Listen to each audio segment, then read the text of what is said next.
This passage is 100 words per minute by Vijay Kumar Shripati. Get ready. Start.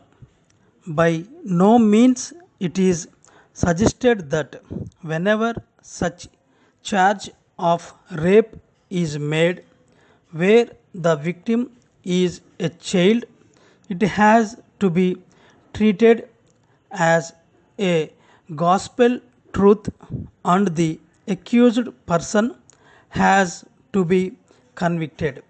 We have already discussed above the manner in which testimony of the prosecutor is to be examined and analyzed in order to find out the truth therein and to ensure that deposition of the victim is trustworthy.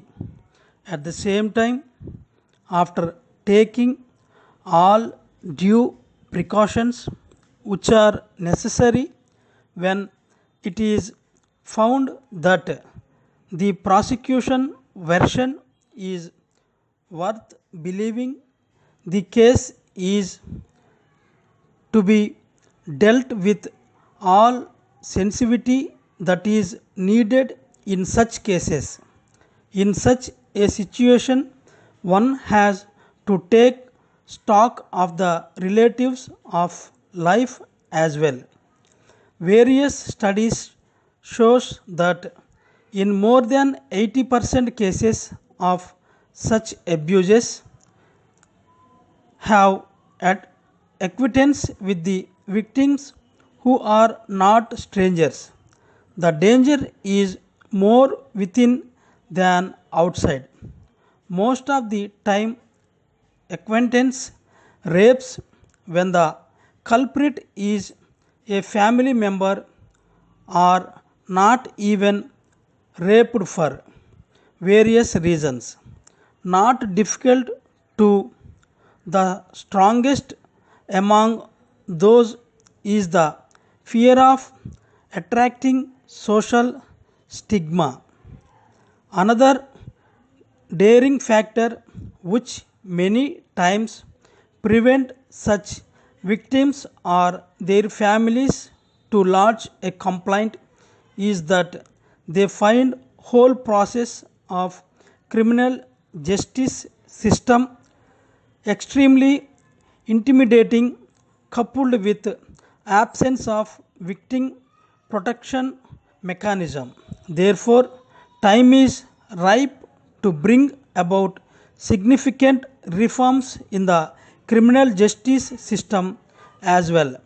Equally, there is also a dire need to have a serious centric approach towards victims of sexual violence, particularly the children, keeping in view the long lasting efforts on such victims. After thorough analysis of all relevant and attendant factors, we are of the opinion that none of the grounds on which the High Court has cleared the respondent has any merit. By now, it is well settled that the testimony of a victim in cases of sexual offences is vital, and unless there are compelling reasons which necessitate looking for corroboration of a statement, the courts should find no difficulty to act on the testimony of the victim of a sexual assault alone to convict the accused. No doubt, her testimony has to inspire confidence. Seeking corroboration to a statement before relying upon the same as a rule in such cases would literally amount to adding insult to injury. The deposition of the prosecutrix has thus to be taken as a whole. Needless to that, the victim of rape is